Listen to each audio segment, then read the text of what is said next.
आगामी कार्यक्रम प्रायोजित किया है जॉयस मायर मिनिस्ट्रीज के मित्रों और सहयोगियों ने।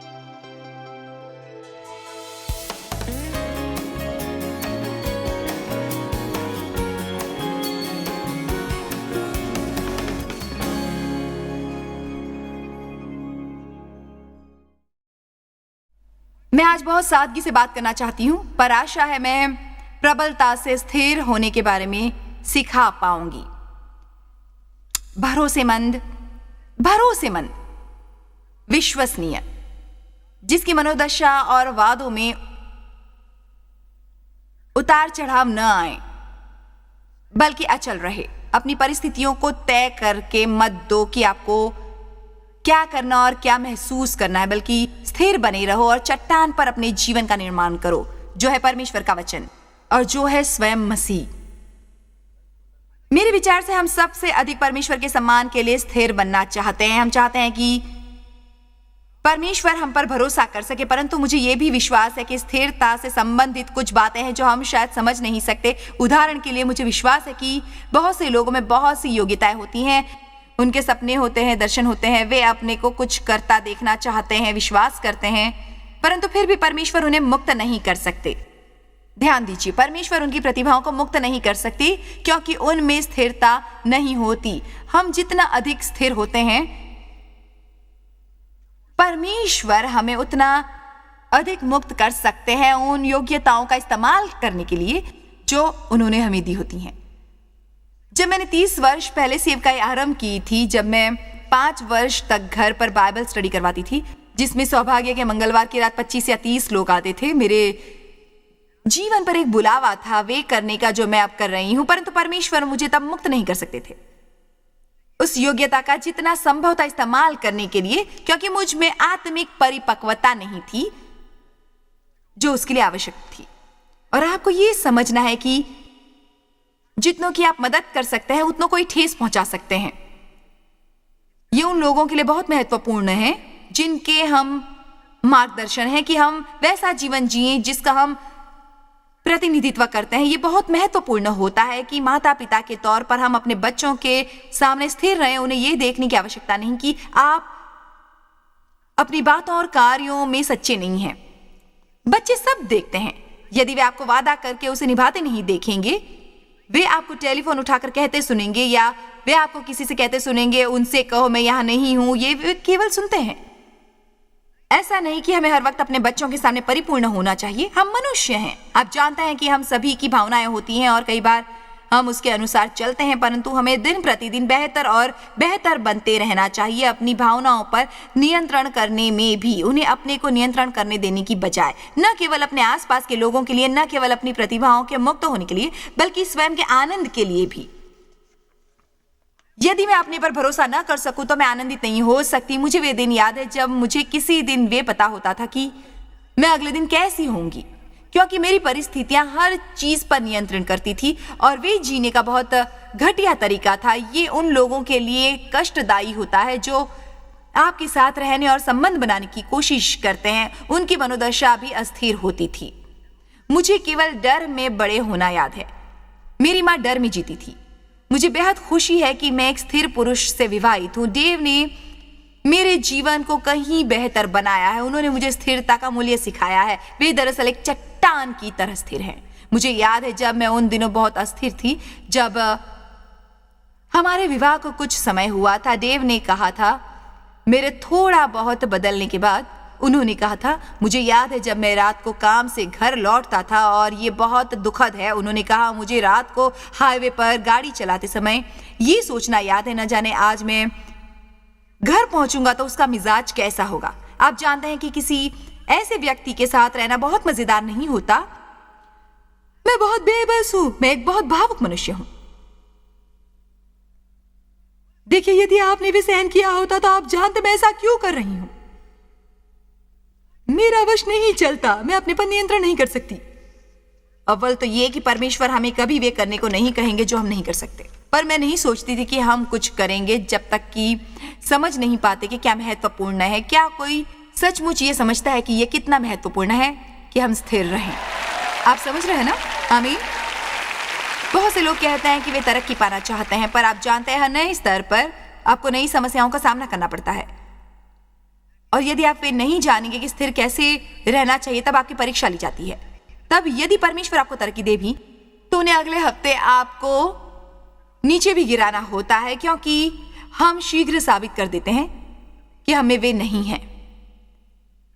वहां टिके रहने के लिए जो चाहिए वो परमेश्वर चाहते हैं कि हम उनकी सेवा करने वाले सावधान रहें, उसके बारे में सावधान रहें जो करते हैं, और उसके बारे में जो वो कहते हैं स्थिर, भरोसेमंद, विश्वसनीय, आसानी से विचलित न होने वाले और अपनी भावनाओं को नियंत्रित करने वाले। हम ये कह सकते हैं कि हम एक रण में हैं। बाइबल के अनुसार हमारे युद्ध के हथियार काम ही नहीं है, सो हम जानते हैं कि हम एक युद्ध में है। वे एक आत्मिक युद्ध है। हमारा एक शत्रु है, उसका नाम है शैतान, और वे हमारे विरुद्ध आता है भिन्न तरीकों से। मैंने अभी एक श्रृंखला द स्ट्रेटजीज ऑफ सैटन की, जिसमें मैंने बताया कि वे कैसे धोखेबाज हैं। वे हमारे मनो पर हमला करता है, वे विनाश करता है, वे हमारे जीवन में इस आशा से समस्या लाता है कि हमारा विश्वास टूट जाएगा। वे एक शासक और नियंत्रक है। वे चाहता है कि हम निर्णय लेने में कमजोर बने, ताकि हम अपनी इच्छा शक्ति इस्तेमाल करके परमेश्वर के वचन के अनुसार निर्णय लेने की बजाय उसके निर्णय के अनुसार चले। वे मसीहियों पर दोषारोपण करता है। वे आपको गलत काम करने के लिए उकसाएगा और फिर वे करने के लिए आप पर दोष लगाएगा। आमीन। सो हमारा सचमुच एक शत्रु है, और उसने लड़ते लड़ते लड़ते लड़ते ही रहना है। पर हम विजय की स्थिति से लड़ रहे हैं। हम विजय प्राप्त करने की कोशिश नहीं कर रहे हैं। हमें असल में पहले से ही विजय मिल चुकी है। सबसे महान हम में रहता है। हम विजेताओं से बढ़कर है। हमें अंधेरे के राज्य से बाहर लाकर प्रकाश के राज्य में पहुंचा दिया गया है। हम वे प्राप्त करने की कोशिश नहीं कर रहे। हमारे पास वे सब है। परंतु यह महत्वपूर्ण है कि हम अपने को अनुशासित करें, एक स्थिर जीवन शैली जीने के लिए और अपनी भावनाओं पर नियंत्रण करने के लिए, वैसे ही जैसे हम अपने मुंह पर नियंत्रण करने की कोशिश करते हैं, वैसे जैसे हम अपने मन को नियंत्रित करने की कोशिश करते हैं, हमें अपनी भावनाओं को भी नियंत्रित करने की आवश्यकता है। क्या कोई कहेगा आमीन? आप जानते हैं कि आप जागने पर सोच सकते हैं कि आपका दिन बढ़िया होगा, और यदि आप भावनात्मक रूप से स्थिर नहीं है, कुछ ऐसा हो सकता है जो आपको उकसा सकता है, और तब अचानक ही वे दिन जो सुबह 8 बजे बढ़िया होने वाला था, 9 बजे तक पूरा बर्बाद हो जाता है, और बाकी का सारा दिन आप भावनात्मक उत्तेजना में बिताते हैं। पर ऐसा होना जरूरी नहीं होता। एक इतिहास 12:33 में जब दाऊद युद्ध के लिए जा रहा था, उसने 50,000 सिपाहियों की मांग की भिन्न भिन्न दलों से, परंतु जब उसने भेजा अपने आदमियों को उन लोगों को लाने के लिए, उसने कहा 50,000 पुरुष जो भरोसेमंद, विश्वसनीय और स्थिर।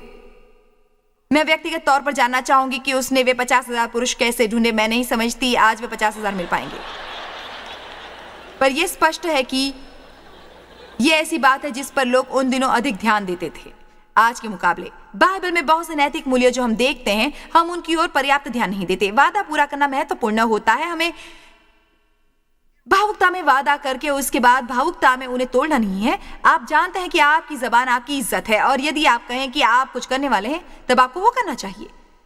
यह महत्वपूर्ण है कि हम अपनी भावनाओं का अनुसरण न करें और भावुकता में वस्तुएं खरीदें, भावुकता में बातें करें, भावुकता में वादा करें और फिर भावुकता में वादा तोड़ दें। हम एक युद्ध में हैं, और वही लोग युद्ध जीतने वाले हैं। वे ऐसे लोग होंगे जो स्थिर होंगे। नीति वचन 25:28 एक अति उत्तम वचन है। हम उसे आपके लिए पर्दे पर लगाने वाले हैं। जिसकी आत्मा वश में नहीं, वे ऐसे नगर के समान है जिसकी शहर पनाह नाका करके तोड़ दी गई हो। जानते हो, पुराने नियमों में हर शहर के आसपास दीवारें होती थीं, क्योंकि उन दीवारों से उन्हें सुरक्षा मिलती थी, और उन दीवारों का टूटा होना उनके शत्रुओं के लिए खुले न्योते जैसा होता था। दरअसल इसका मतलब यह है कि यदि आप अपनी भावनाओं को अधीन नहीं करते, यदि आप अपने विचारों और शब्दों के बारे में सावधान नहीं रहते, यदि आपका अपने ऊपर कोई नियंत्रण नहीं है और आप जब जो जी में आए वो करते हैं, जो भी आपकी करने की इच्छा हो, तब आप एक टूटे फूटे नगर के समान है जिसके आसपास कोई दीवार नहीं होती। इसका क्या मतलब है? शत्रु आप पर वार करता है। हम शैतान से होने वाली बहुत सी समस्याओं से बच सकते हैं। मैंने कहा कि हम शैतान से होने वाले बहुत से कष्टों से बच सकते हैं यदि हम इन भावनाओं पर नियंत्रण कर लेंगे और उन्हें अपने पर नियंत्रण करने नहीं देंगे। हम ऐसा क्यों सोचते हैं कि किसी विशेष तरीके महसूस करने के कारण हमें वैसा व्यवहार भी क्यों नहीं करना? हमें वैसा व्यवहार करने की आवश्यकता नहीं है। मुझे याद है जब मैं अपने बच्चों के कारण आवेश में आती थी, मैं बहुत परेशान होती थी क्योंकि वे घर में गंदगी फैलाते या कुछ और कर देते। दरअसल मुझ में ही समस्याएं थीं, हताश थी और हर छोटी सी बात मुझे भड़का देती थी, जिसके बाद मैं आरंभ करती आप में से कोई ऐसा नहीं है, पर शायद टीवी का एक दर्शक है जिसे यह सुनने की आवश्यकता है। उसके बाद मेरा रोने का दौर आरंभ होता और अपने बच्चों पर चीखने चिल्लाने के बाद मुझे अपने पर रहम आता। तब मैं सारे दिन दुखी रोते रोते रहती। मैं कहती, परमेश्वर मैं बहुत शर्मिंदा हूँ, मैं नहीं जानती आज मुझे क्या हुआ है परमेश्वर। मैं आवेश में आ जाती हूँ और मेरा वश नहीं चलता। जानते हो, परमेश्वर ने मुझे सिखाया कि यदि मैं चाहती तो खुद को नियंत्रण कर सकती थी। जानते हो उन्होंने मुझे कौन सा उदाहरण दिया? उन्होंने कहा, यदि तुम्हारा पादरी इसी वक्त तुम्हारे द्वार पर आए, तुम तुरंत सामान्य स्थिति में आ जाओगी। जब तक तुम सामने के द्वार तक पहुंचती तुम एक बिल्कुल अलग मनुष्य होती। महिमा। मैं लोगों से अक्सर कहती हूँ कि मान लीजिए कि आप अपने घर में बहुत लड़ झगड़ रहे होते हैं और मैं वहां आती तो आप जल्दी से संभल जाते। यानी हम अपने पर नियंत्रण कर सकते हैं और जब तक हम ऐसा नहीं मानेंगे कुछ भी नहीं बदलेगा। मैंने कहा हम अपने पर नियंत्रण कर सकते हैं। मैंने कहा हम अपने पर नियंत्रण कर सकते हैं और जब तक हम ऐसा नहीं मानेंगे कुछ भी बदलने वाला नहीं है। हम ऐसा क्यों सोचते हैं कि हमें किसी ऐसे के सामने खुद पर नियंत्रण रखना चाहिए जैसे कि हम प्रभावित करना चाहते हैं, परंतु अपने घर में गुप्त में वैसे नहीं होते जैसा लोगों के सामने होने का दिखावा करते हैं। हम पूरी तरह भिन्न होते हैं क्योंकि हम सोचते हैं कि उन लोगों को हमें सहन करना ही होगा। आपको अपने परिवार का सम्मान करना चाहिए। आपको उनका सम्मान करना चाहिए जिनके प्रति आपका दायित्व है। फिलिपियो 1:28। और किसी बात में एक पल के लिए भी नहीं और किसी बात में विरोधियों का भय नहीं खाते। वे उनके लिए वे यानी अचलता, वे निडरता, विनाश का स्पष्ट चिन्ह, सबूत और प्रमाण है तुम्हारे शत्रुओं के लिए उनके सन्निकट विनाश का, परंतु तुम्हारे लिए उद्धार का निश्चित साक्ष्य और सबूत है और ये परमेश्वर की ओर से है। इसीलिए दो भिन्न ताकतों की हम पर नजर होती है। शैतान की ये हम पर नजर होती है और परमेश्वर की भी। हमारे सामने जब कोई समस्या आती है हमें एक चुनाव करना होता है। हम या तो शांतिपूर्वक रह सकते हैं या परेशान हो सकते हैं। दोनों ताकतें देख रही होती हैं। इस वचन के अनुसार यदि हम शांत रहते हैं तब शैतान जान लेता है कि उसका खेल लगभग समाप्त हो गया है। देखिए, वे आपको परेशान होने के लिए उकसाता है, परंतु यदि वे आपको परेशान नहीं कर पाता तब वे जाकर किसी ऐसे को ढूंढता है जिसे परेशान कर सके।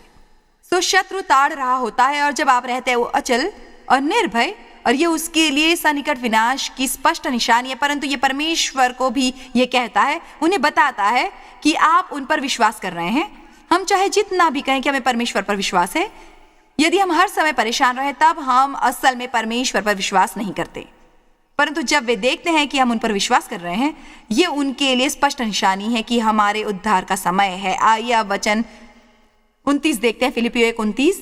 क्योंकि मसीह के कारण तुम पर यह अनुग्रह हुआ है कि न केवल उस पर विश्वास करो, जुड़े रहो, भरोसा करो और निर्भर रहो, पर उसके लिए दुख भी उठाओ। वो 1 मिनट रुकिए सिस्टर जॉयस।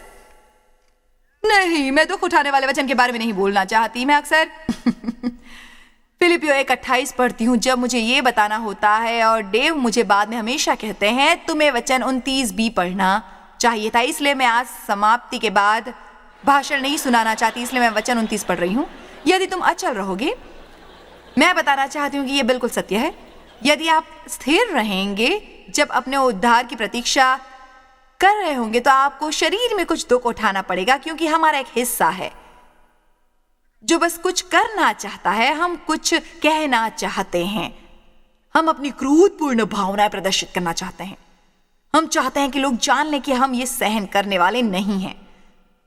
परंतु सबसे बड़ी बात यह है कि जब तक आप अपनी देखभाल करने की कोशिश करते हैं, परमेश्वर पीछे खड़े होकर कहते हैं तुम्हारी कोशिश खत्म हो जाए तो बताना। परंतु यदि हम शांतिपूर्वक कह सकें और कह सकें परमेश्वर हमें विश्वास है कि आप इस वक्त काम कर रहे हैं, चाहे अभी हमें कोई बदलाव नहीं दिख रहा, हमें विश्वास है कि आप काम कर रहे हैं। आपको न केवल मसीह में विश्वास करने का विशेष अधिकार है, बल्कि थोड़ा बहुत दुख उठाने का भी, जब आप उनके उद्धार के लिए प्रतीक्षा कर रहे हो, क्योंकि हमारे जीवन की वे कठिन परिस्थितियां हमें आत्मिक परिपक्व बनाती हैं। हर भिन्न जब आपको आपकी उपलब्धि नहीं मिलती और आप स्थिर और अचल रहते हैं, आप उस दिन आत्मिक परिपक्व हो रहे होते हैं। आमीन। मैं जानती हूं कि हम सभी केवल अपनी उपलब्धि चाहते हैं, पर मैं आपसे सत्य कह रही हूं, आपको कठिन समय में भी वृद्धि मिलती है। अच्छे दिनों में नहीं, अच्छे दिनों में आप उस वृद्धि का आनंद लेते हैं। भावनाएं सकारात्मक और नकारात्मक होती हैं। भावनाओं शब्द का मतलब है उभारना, भड़काना और फुर्ती से कुछ करना। इसलिए आप अक्षरश अपनी भावनाओं को उभर कर एक दिशा में जाते हैं और वे चाहती हैं कि आप भी उनके पीछे हो लें और वही करें जो वे कहें। आप उन भावनाओं की पहचान करना सीख सकते हैं और जब वे उभरना आरंभ करें, आप उन्हें अक्षरश ना कह सकते हैं। इसका मतलब ये नहीं कि आप उन्हें महसूस नहीं करेंगे, बल्कि ये आपको उनका अनुसरण नहीं करना सिखाता है। क्या कोई आमीन कहेगा? क्रोध सबसे प्रबल नकारात्मक भावनाओं में से एक है। मेरे विचार से आप सभी इससे सहमत होंगे। क्रोध एक बहुत प्रबल सकारात्मक भावना है। आपको शायद हर सप्ताह 50 मौके मिलेंगे परेशान होने के, क्रोधित होने के, परंतु आपको वैसे ही रहने की आवश्यकता नहीं है। आप या तो परेशान हो सकते हैं या आप उससे परहेज कर सकते हैं। उत्साहमयी प्रसन्नता सकारात्मक भावनाओं में से एक है। हम सभी को उत्साहित होना अच्छा लगता है, उत्साहित होना बुरा नहीं होता, परंतु मैं आपको ऐसा कुछ बताना चाहती हूँ जो आपने शायद कभी न सोचा होगा। अत्यधिक उत्साह जो अति अनुशासित होता, आपको ऐसी स्थिति में लाता है जहां आप उस उत्साहमयी प्रसन्नता में निर्णय लेने लगते हैं, जिसके कारण आपको बहुत सी समस्याएं हो सकती हैं बाद में। क्योंकि यदि हम निर्णय लेते हैं उत्साह में आकर, हम तब क्या करेंगे जब हम उत्साहित नहीं होंगे, क्योंकि आप में उत्साह का स्तर बनाए नहीं रख सकते। मैं ये जानती हूं, इस पर विश्वास करती हूं, इसके अनुसार जीने की कोशिश करती हूं, पर लगभग 2 सप्ताह पहले मैं किसी की बात के बारे में उत्साहित हुई और मैंने खुद को बहुत उत्साहित होने दिया और मैंने ऐसे निर्णय लेने आरंभ किए जो बुद्धिमानी वाले निर्णय नहीं थे। दरअसल मैं जो काम कर रही थी वो एक अच्छा और ईश्वरीय काम था। मैं किसी भी मदद करने की कोशिश कर रही थी, किसी की। मुझे लोगों की मदद करना अच्छा लगता है और मैं अपनी शीख ही बघाने के लिए नहीं कह रही, क्योंकि मैं बहुत वर्ष स्वार्थी रहकर बिता चुकी हूँ। इसलिए परमेश्वर ने निसंदेह मुझे बदला है। मैं कह सकती हूँ कि मुझे शायद सबसे अधिक आनंद मदद करने में मिलता है। बहुत आनंद उठाती हूँ। मुझे बहुत उत्साह मिलता है जब मैं किसी की मदद करती हूँ। मैं उत्साहित होती हूँ जब मैं किसी के चेहरे पर मुस्कुराहट ला सकती हूँ। मुझे लोगों को वैसी चीजें दिलवाना पसंद है जो वे लेना चाहते हैं, पर उनके लिए वे लेना असंभव है यदि कोई और आकर उनकी मदद ना करें। मुझे परमेश्वर को मेरे द्वारा लोगों को प्रसन्न करना पसंद है और मैं जानती हूँ कि आप में से बहुतों को भी ये प्यारा है। ये एक महान काम है। मुझे लोगों की मदद करना प्यारा है और ये व्यक्ति जिसकी मैं मदद करने की कोशिश कर रही थी ऐसा व्यक्ति है जिसे मैं सचमुच प्रेम करती हूँ। वे मेरे बच्चों में से एक था और इसलिए मैं उत्साह का मानो कोई ठिकाना नहीं रख पा रही थी। मेरा मतलब हम अपना सारा समय उस पर काम करने और उसे साकार करने में लगा रहे थे। महत्वपूर्ण बात यह है, मैं संक्षेप में बताती हूँ, कि मुझे वे आराम नहीं मिल रहा था जिसकी मुझे आवश्यकता थी। मेरे भावनात्मक स्तर में बहुत दिनों तक ऐसा चढ़ाव आया था कि मैं तनाव के सागर में गोते खाती थी और रात को जब मैं सोने जाती तो सो नहीं पाती थी। इसलिए उसके बाद मैंने कई रातें ऐसी बिताई जहां मुझे 5-6 घंटे की नींद मिलती थी और मेरे लिए ये पर्याप्त नहीं है। मैंने लगभग 4-5 वर्ष पहले सीखा था। जैसे जैसे मेरी उम्र बढ़ने लगी थी, मैं दिल की बूढ़ी नहीं हूं, मेरी केवल उम्र बढ़ती है, बूढ़ी नहीं, केवल अपने जीवन में वर्ष जोड़ रही हूं। मुझे ये समझ आई कि मुझे अलग तरीके से काम करना होगा यदि मुझे वे करने के योग्य रहना था जो मैं करती हूँ, क्योंकि जब मैं काम करती हूँ तो जी तोड़ करती हूँ। परमेश्वर वे करने के लिए मुझे अनुग्रह करते हैं। मुझे विश्वास है कि वे हमारी रक्षा करते हैं जब हम ऐसा कुछ करते हैं जो उनकी इच्छा होती है, पर मैं नहीं मानती कि वह उनकी जिम्मेदारी होती है जब हम कोई मूर्खता का काम करते हैं। परमेश्वर ने मुझे मेरे जीवन और स्वास्थ्य के लिए एक योजना दी है। मैं जानती हूँ मुझे व्यायाम करने की आवश्यकता है। मैं जानती हूँ कि मेरा खान पान सही होना चाहिए। मैं जानती हूँ कि मुझे बहुत पानी पीना चाहिए, मैं जानती हूँ कि मुझे पर्याप्त आराम करना चाहिए और मैं जानती हूँ कि मुझे काम करने के साथ आनंद उठाना चाहिए। मैं जानती हूँ कि जब भी मैं ऐसा नहीं करती मैं शैतान के लिए द्वार खोलती हूँ। बाइबल में 1 पतरस 5 में लिखा है, सुचेत रहो और जागते रहो, क्योंकि तुम्हारा विरोधी शैतान गरजने वाले सिंह की नाई इस खोज में रहता है कि किसे फाड़ खाए। इसलिए जब हम असंतुलित होते हैं हम शैतान के लिए द्वार खोलते हैं। ध्यान दीजिए कि चाहे आप कोई भला काम कर रहे हों, यदि आप भावनात्मक पूर्वक करते हैं आप तब भी अपने को मुश्किल में डालते हैं। क्या कोई मेरी बात से सहमत है? इसलिए न केवल भावनाओं का उतार हमें मुश्किल में डाल सकता है, बल्कि भावनाओं का अत्यधिक चढ़ाव भी मुश्किल में डाल सकता है, बहुत कुछ कर सकता है। पतरस ऐसा मनुष्य था जो आसानी से अस्थिर हो जाता था, परंतु फिर भी परमेश्वर ने पतरस को प्रबलता से इस्तेमाल किया। इसलिए शुभ समाचार यह है, हालेलुया, कि हम बदल सकते हैं। ये शुभ समाचार है ना? इसलिए चाहे आप ऐसे मनुष्य क्यों न हो जो बहुत भावुक हैं, यदि आपकी भावनाओं में उतार चढ़ाव आता रहता है, आप उस पक्ष में बहुत सी बुरी आदतें डालते हैं, आपने अपनी भावनाओं को शासन करने दिया है, आज निर्णय लेने का दिन है। आज अपने मन में यह तय करने का दिन है, मुझे परवाह नहीं, चाहे जितना भी समय लगे, मैं रहने वाला हूं स्थिर, भरोसेमंद, विश्वसनीय, समर्पित मनुष्य। अपनी भावनाओं को अपने पर नियंत्रण करने नहीं दूंगा, मैं उन पर नियंत्रण करूंगा। आइए मत्ती 16 देखते हैं, वचन 13 से आरंभ करती हूं। यीशु कैसरिया फिलिप्पी के देश में आकर अपने चेलों से पूछने लगा कि लोग मनुष्य के पुत्र को क्या कहते हैं। उन्होंने कहा, कितनों ने यूहन्ना बपतिस्मा देने वाला कहते हैं, और कितने एलिया, और कितने यिर्मयाह या भविष्यद्वक्ता में से कोई एक कहते हैं। उसने उनसे कहा, परंतु तुम मुझे क्या कहते हो? शमूएल पतरस ने उत्तर दिया कि तू जीवते परमेश्वर का पुत्र मसीह। यीशु ने उसे उत्तर दिया कि हे शमूएल, योना के पुत्र, तू धन्य, प्रसन्न, भाग्यशाली और ईर्ष्या के लायक है, क्योंकि मांस और लोहू मनुष्य ने नहीं, परंतु मेरे पिता ने जो स्वर्ग में है ये बात तुझ पर प्रकट की है। उस क्षण पतरस बात कर रहा था दिल में प्राप्त ज्ञान से जो परमेश्वर ने उसे दिया था। तू जीवते परमेश्वर का पुत्र मसीह है। मुझे विश्वास है कि तू वो है जो तू कहता है कि तू है। चलिए दोबारा अगला वचन ऊपर लगाते हैं। और मैं तुझसे कहता हूं कि तू पतरस है। यूनानी भाषा में पतरस का अर्थ है चट्टान का एक बड़ा सा टुकड़ा, और मैं इस पत्थर, यूनानी में पत्रा जैसी विशाल चट्टान पर अपनी कलीसिया बनाऊंगा और अधोलोक के फाटक उस पर प्रबल न होंगे। देखिए, यीशु चट्टान है और उनके विश्वासी होने के कारण हम चट्टान के टुकड़े हैं। ये बात तुझ पर प्रकट की गई है कि मैं कौन हूं। यदि तुम इस पर कायम रहोगे, मुझ पर विश्वास करते रहोगे, तब निसंदेह वे एक चट्टान के जैसे होगा। वे चट्टान जैसे अचल रहेगा, वे आसानी से डावाडोल नहीं होगा, क्योंकि जब हम सचमुच परमेश्वर पर विश्वास करते हैं और मानते हैं कि वे हमारी ओर हैं, और ये कि वे सभी कुछ कर सकते हैं, और ये कि वे हमसे प्रेम करते हैं, यदि हम परमेश्वर के वचन पर विश्वास करते हैं और हमारे सामने चाहे जो भी समस्याएं आए, हम चट्टान की तरह रह सकते हैं, क्योंकि हमें पता होता है कि सब परमेश्वर की निगरानी में है। पर पतरस की तरह हम गिरजे में उस पर सहमत होकर तालियां बजा सकते हैं। वे दिल के ज्ञान के अनुसार चल रहा था। तू मसीह है, जीवते परमेश्वर का पुत्र। आज मैं इस पर प्रचार कर सकती हूं अपने पूरे दिल से, और आप सब सहमत होंगे। परंतु उसके बाद जब आपको कोई समस्या होती है, तब आपका बिल्कुल भिन्न रूप दिखाई देने लगता है।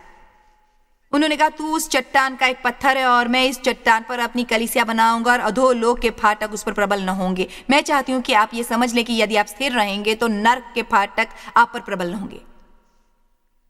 परमेश्वर के वचन में ये लिखा है, यदि तुम स्थिर और अचल रहोगे तो अधोलोक के फाटक तुम पर प्रबल नहीं होंगे। उसके बाद वे कहते हैं, मैं तुझे अधिकार दूंगा, जो कुछ तू बांधेगा वह स्वर्ग में बंधेगा, और जो तू खोलेगा वह स्वर्ग में खुलेगा।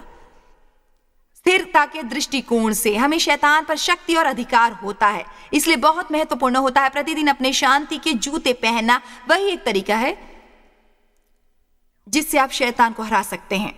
यदि आप में शांति नहीं होती, तब आप में शक्ति नहीं होती। आमीन।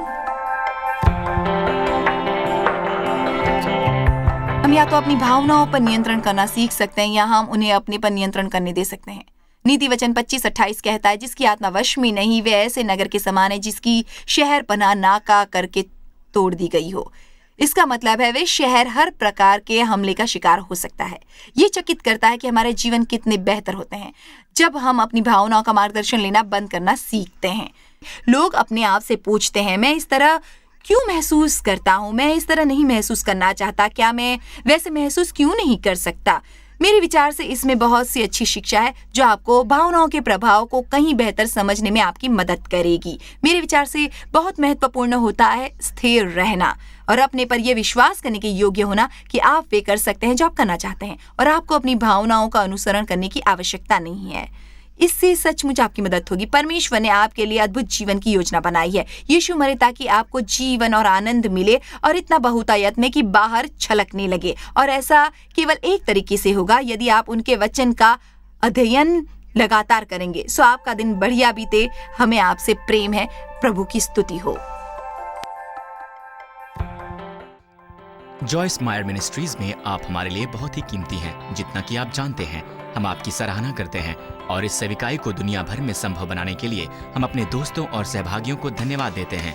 हम साथ मिलकर भूखों को खाना खिलाते हैं, गरीबों को कपड़े देते हैं और कई देशों में सुसमाचार बांटते हैं। अपना प्रार्थना निवेदन भेजने के लिए कृपया आज ही संपर्क कीजिए joycemeyer.org पर। हमारे स्रोतों के बारे में और भी जानिए। जॉयस की सभाओं की सूची देखिए हमारे साथ सहभागी बनने के लिए, क्योंकि हम दुनिया भर में मसीह के प्रेम को बांटते हैं। इसका खर्च उठाया है जॉयस मायर मिनिस्ट्रीज के मित्रों और सहयोगियों ने।